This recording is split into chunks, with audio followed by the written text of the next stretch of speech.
Lep pozdrav ponovno v našem podcastu Po desnem pasu.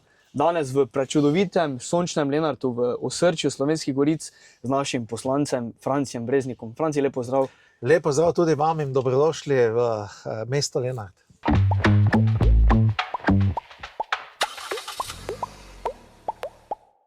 Moram že kar v začetku reči, ko smo se sem vozili po poti, to se vidi, Lenart se razvija, vsi ti okoliški kraji se neizmerno razvijajo, tako infrastrukturno, kulturno.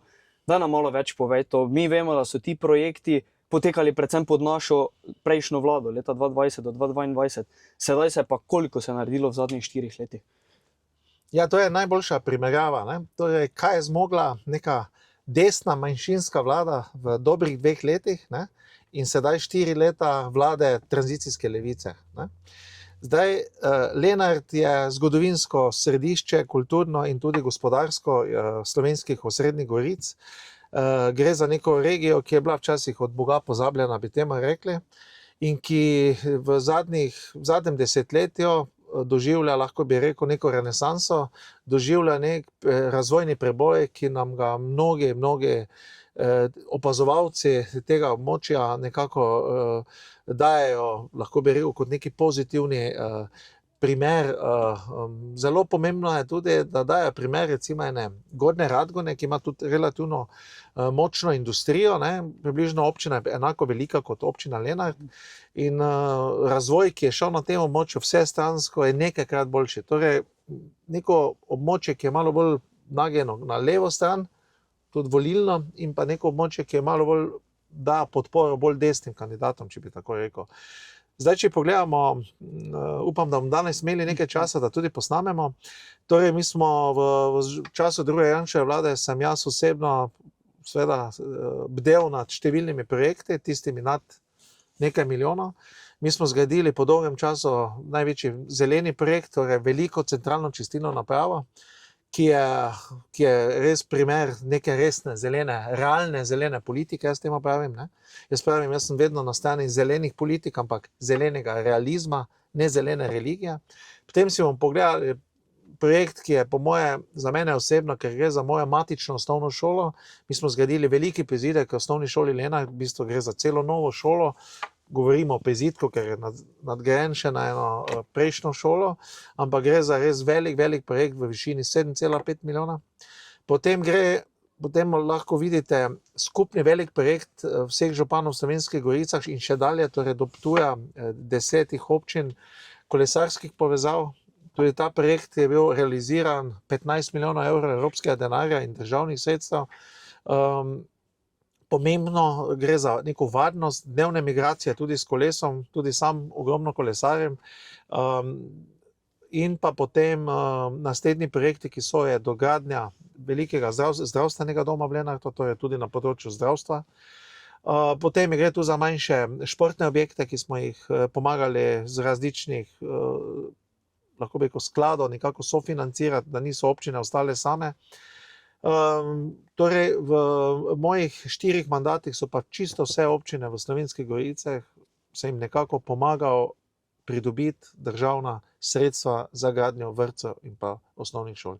Tako da ta skupek projektov v mojih 4 mandatih se giblje daleč preko 30 milijonov evrov, in zadnji velik projekt, za kateri je že realiziran in je že v postavki Direkcije za ceste v Slovenskem državnem proračunu, je pa severna obvoznica, nedaleč od tu, ko sedaj snemamo.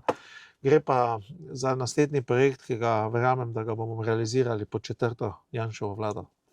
Ja, projektov je res ogromno, občina in tudi vse ostale sosednje občine se res neverjetno razvijajo. Je pa tudi res, ti si večletni politik, si glavni glas tukaj v Slovenskih goricah, v slovengoriških politikov in vseh ostalih v Ljubljani, to vedno odločno poveš, to se tudi vidi, kot smo že rekla.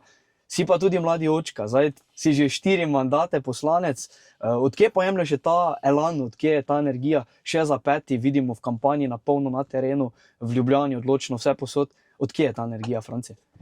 Ja, torej potomca ali pa svojega naslednika sem relativno dobro pozno, ne? Da to mlade nekako poziva, naj teh mojih praks naj ne posnemajo, naj se preodločijo za otroka, seveda ti pa daje neko energijo, neko, lahko bi rekel, tudi kaže ti neko pot, kam bi mogla slovenska družba iti. Ne? Torej, družba, kjer je več mladih ali pa preplet nekih tradicije, starejše generacije in pa mladih daje neko kvalitetno energijo tudi za neke preboje, tudi za nove tehnologije in vse ostalo. Moj sin, moram priznati, bo star ravno ta teden 2 leti. Ne?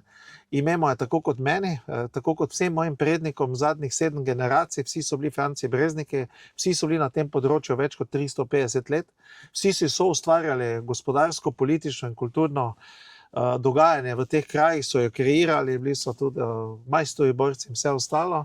Tako da neka podpora moji rodbini v vseh tem letih, tudi strani mojih rojakov, je bila velika, seveda pa to tudi odgovornost. Ne?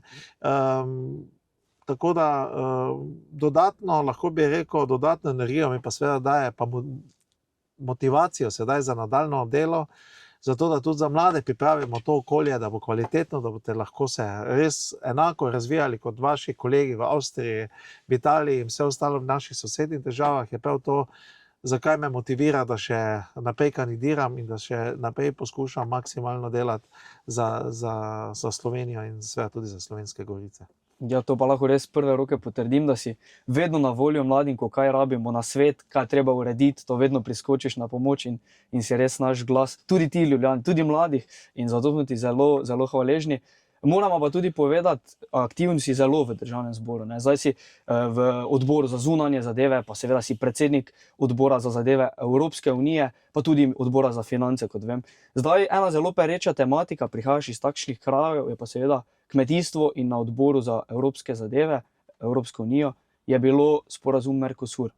Zdaj mi malo več povejo o tem, kako so kmetje odreagirali, ko so vedeli, kaj se sprejema, ko ta evropska politika kroji usodo vseh kmetov, slovenskih, evropskih.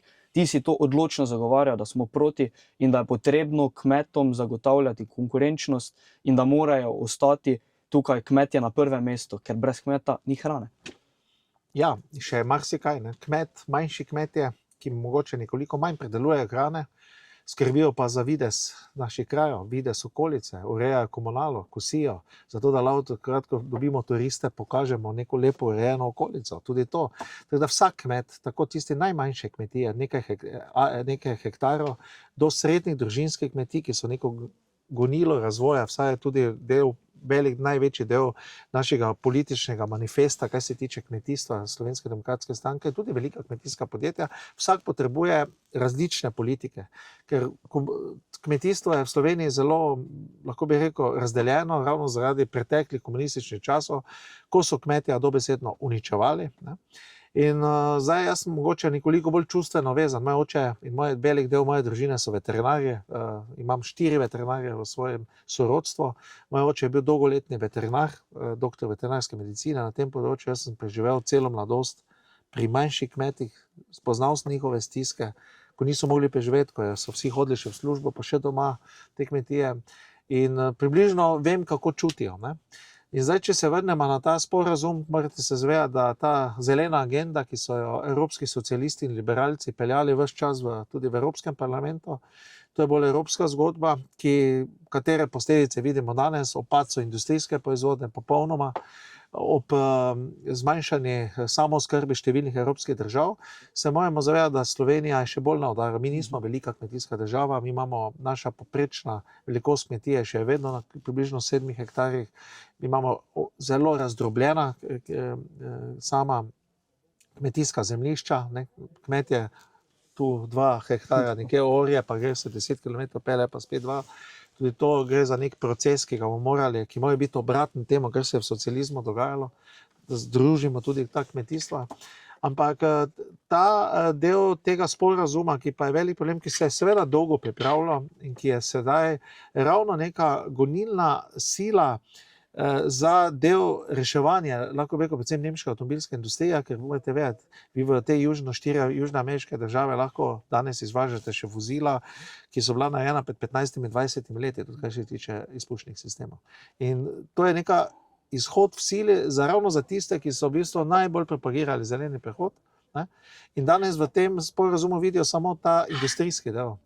Ne? Zanimivo je tudi, da tisti, ki ga zagovarjajo, predvsem so slovenski socialisti, Svobode, Levice, zanimivo, SD-ja, ne vidijo, niti ne poznajo prav strukture slovenskega kmetijstva. Ne? In celo velike kmetijske države evropske so proti njemu, ne? Torej Poljaki, Francozi, tudi Italijani. Ne? Zaradi česa? Kaj je problem? Problem tega niso neke drage vrste mesa, ki prihaja iz Brazilije na evropske police ali pa z Paragvaja, neki stejki pripravljeni, delno zorjeni.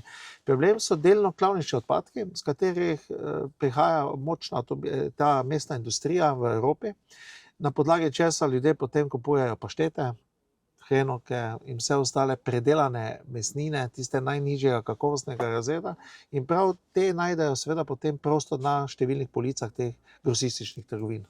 In žal kupna moč tudi v Sloveniji, kjer živi ogromno, na tisoče upokojencev pod pragom revščine, ki je trenutno na 981 evrih, so lahko bi rekel potencialni kupci vsega tega. In slovenska mestna predelovalna industrija tukaj izgublja tudi pomembno nogo, ki je na višjem nivoju.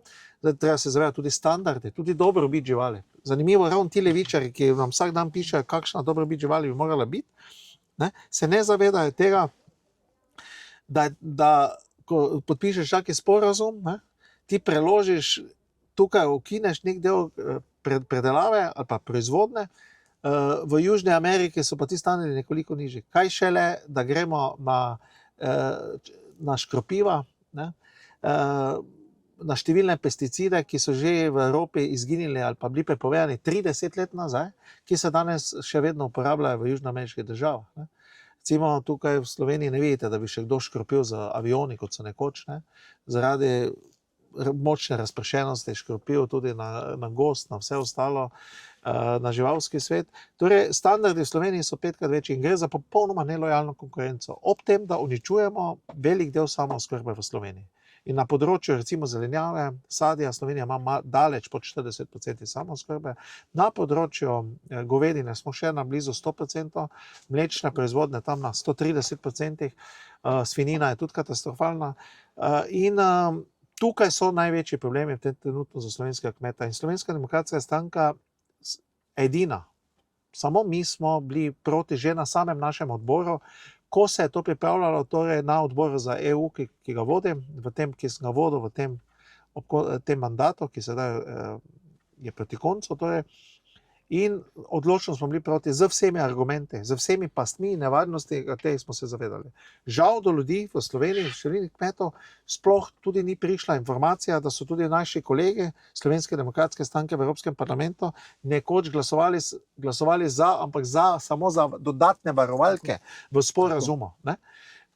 Poskušali so narediti vse, zato da ne bi prišlo do uveljave tega sporazuma, ki je za kmetijstvo evropsko, še posebej pa za takšno, lahko bi rekel, krhko kmetijstvo, kot je slovensko, izredno škodljiv. To si zdaj odlično povedal, orisal problem, ker jaz bi rekel, ne da so nizki standardi, tam v Južni Ameriki ni standardov. In to, kako smo mi v Sloveniji in v Evropi bolj papeški od papeža, z vsemi ukrepi od fitofarmacevtskih sredstev, ostalih odpadkov, mesnih in tako dalje, to si odlično povzel. Moramo pa še iti na nekaj obvezno, meni ljubo temo. Ti si bil leta 1991 tudi v Pekrah, v mojem kraju, tam si se boril v prvih vrstah za Slovenijo, tako kot se tudi zdaj v prvih vrstah bori za vse te sloven-goriške kraje. Povej mi, kakšni so občutki bili takrat v povezavi za zdaj, ker tudi naš predsednik večkrat omeni, da čaka nas nova slovenska pomlad. Ja, lahko bi rekel, največji privilegij, če bi ga lahko v svojem življenju zdaj izbral, je bil to, da sem imel možnost stopiti kot mlad fant takrat v prvo generacijo slovenske vojske, torej 15. maja sem začel služenje vojaškega roka. Takrat smo se tudi po nekaj dneh po pekrskih dogodkih srečala z gospodom Rostom Mladim, z gospodom Janezom Janšo. In večkrat rečemo, tukaj je usoda združila težko usodni trenutki, svete ure za slovenstvo, kot smo rekli takrat, ko so tekle. Kaj je nekaj povezalo, je težko razvezati. Mi smo stali iste, torej mi smo Slovenijo vedno imeli v svojem srcu. Žal velik del tranzicijske levice pa je imelo Slovenijo samo v svojih denarnicah. To je velika razlika med slovensko pomladjo, med slovenskimi pomladjo in ljudmi, ki jo predstavljamo, in slovensko tranzicijsko levico. Ta boj ni končan, zato ker miselnost, nekatere prakse, obujanje nekaterih totalitarnih praks iz preteklosti v samostojni državi, evropski Sloveniji, so za mene nesprejemljive. In mislim, da tudi mladi, vaši generaciji, treba povedati, da Evropa ni nastala na komunističnih diktaturah, ne na nacističnih, ne na fašističnih, nastala je na dejanski, resnični svobodi, ne takšni, kot jo imamo sedaj pod vlado Roberta Goloba v Sloveniji, in pa po pomiritvi, po hudi zgodbi prve in druge svetovne vojne, ne samo kot mirovni projekt, seveda pa tudi kot gospodarski projekt. Ampak postavlja pa se je tudi, če pogledamo vse 4 velike očete Evropske unije, ne, tako Alcida de Gasperija, Konrada Adenauerja, Moneta, Schumana in ostale. Gre za ljudi, ki so bili povezani z krščanstvom, ne, vsi krščanski demokrati tudi, povezanih lahko bi rekel z 10 božjimi zapovedmi kot nek univerzum, kaj se tiče vrednostnega koncepta. In ljudi, ki danes prihajajo s strani tranzicijske levice, ne, v Evropski parlament, so daleč od teh vrednot. So daleč od teh vrednot. In tudi to, da mi neko določene evropske resolucije o obsodbi vseh treh totalitarizmov nismo sprejeli v slovenskem parlamentu, kaže, da je naša tranzicijska zgodba, predvsem tranzicijska puberteta, jaz temu pravim, da se mora končati. In energijo, ki jo čutim v tem delu sedanje kampanje, kaže na to, da se Slovenija prebuja, da gre v drugo fazo, tisto fazo, ki kaže fazo zrelosti, tudi v politikah, tudi v razumevanju politik, in da kaže dejansko na to, da se obeta, jaz mislim, da je ena dobra zmaga za slovensko pomlad, ker če bo zmagala slovenska pomlad, potem bo zmagala Slovenija. Če ne bo zmagala slovenska pomlad, če bo zmagala tranzicijska levica, ne bo zmagala Slovenija. To ni Slovenija, kot jo poznamo. To je preostanek ljudi, ki tavajo v nekem totalitarnem režimu, ki so sovražni do vseh, ki so, kot vidimo, tudi v gospodarskem smislu izredno nevošljivi do ljudi, ki so si svojim trdim delom naredili neka podjetja, tudi do kmetov, do vseh pridnih in delovnih ljudi. In to so ljudje, ki za svojimi nenormalnimi socialnimi politikami, ne, podpirajo lenobo, nedelavnost, ne, in mislim, da smo, lahko bi rekel, pred velikim finalom in pred velikim katarzo slovenske tranzicijske levice in po drugi strani pred drugo fazo slovenske osamosvojitve, ki mora iti v finišu, v ta del, jaz temu pravim, v gospodarski preboj. Jaz še vedno imam sanje druge Švice, ker verjamem, da smo Slovenci in Slovenke sposobni narediti z te države drugo Švico. Sedaj nismo niti več druga Hrvaška. Točno tako. Res tudi Hrvati nas prehitevajo po vseh področjih. Včasih smo gledali tudi zviška na naše Čehe, ko smo rekli, to je bilo nizkotno, da si rekel, gleda Čeha, zdaj pa nas prehitevajo po vseh smereh. Odlično si povedal to, da ko ima človek moralni kompas, ko je načelen, ko ima hrbtenico, je ta država na pravi poti. In ravno to se je v tem mandatu dogajalo, da so oni svobodnjaki mislili, da so nad vsem. Vsa koalicija je mislila, da so nad vsemi in enostavno se niso zavedali, da je treba delati za vse, ne pa samo za lastne žepe. In mi prav tebe poznamo kot načelnega človeka in mislim, da to vedo vsi občani tukaj iz teh občin. Lahko povemo tudi, da so to že davno spoznali in te nagradili z mnogimi priznanji, z najvišjimi častmi iz vseh različnih občin tukaj, ne samo Lenarta, tudi sosednjih.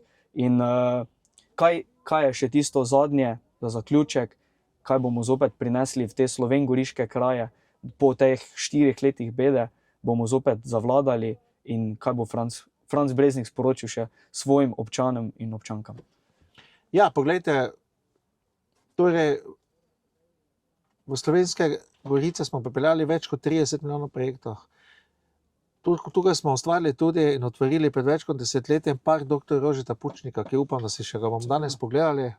Gre za simbolno dejanje, ne. Tudi Jože Pučnik je v Slovenskih Goricah dobil na tistih volitvah leta 90 ogromno podporo, mislim, eno največjih v Sloveniji.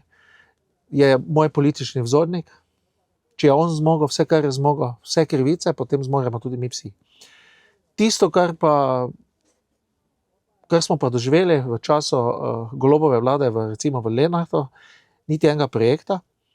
Lahko pa povem, edini projekt v narekovajih, ki ga imamo, je po 175 letih želijo nam odzeti okrajno sodišče v Lenartu. 175 let je imelo tu sedež, torej v času že Habsburške monarhije, pa potem Avstro-Ogrske, pa potem Kraljevine Jugoslavije, pa socialistične Jugoslavije, pa 35 let Slovenije. Torej, okrajno sodišče v Lenartu ne bo pa preživelo Golobove vlade. To je edino, kar so dali, če lahko govorim na rekovaji, seveda v slabšalnem smislu, Slovenskim Goricam, tranzicijska levica. Niti enega velikega projekta v Slovenskih Goricah niso pripeljali nikoli, ne? Nikoli nič. Vse, kar imamo, je moja dobre odnosi z vsemi župani. Ne? Jaz sem večkrat dobil podporo vseh županov, vseh 6 županov v Slovenskih Goricah, kot ste dejali, občina Lenart kot mesto me je nadgradila tudi z zlatim grbom mesta za vse te uspešne projekte, za vso moje prizadevanje, za to, da se to razvije in sve to mislim tudi nadaljevati naprej. Torej, cilji naprej so seveda izgradnja severne voznice, ki je nujno potrebna ne samo za Lenart, tudi za razbremenitev Benedikta, Apaške doline, ki bo šlo torej mimo Lenarta, potem občine Jurij v Slovenskih Goricah, Svete Ane in tako naprej, tudi povečana varnost, večji dostop večjih tovornjakov do samega industrijske cone tukaj v Lenartu in verjamem, da bomo pisali zgodbo nekega uspešnega prebojnega momenta, da se bo ta prebojni moment ne končal z letom 2022, ko je končala zgodbo tretja Janševa vlada, ampak da se bo nadaljeval v leto 2026, že v drugi polovici leta, ko bo vlado ponovno vodil gospod Janez Janša in Slovenska demokratska stranka. Evo. Dragi gledalci, drage gledalke, hvala lepa. Mislim, da je gospod Breznik povedal vse tako, kot treba in vso srečo na volitvah. Vse dobro. Tudi na vam, zmago. Mi rečemo, ni popuščanja.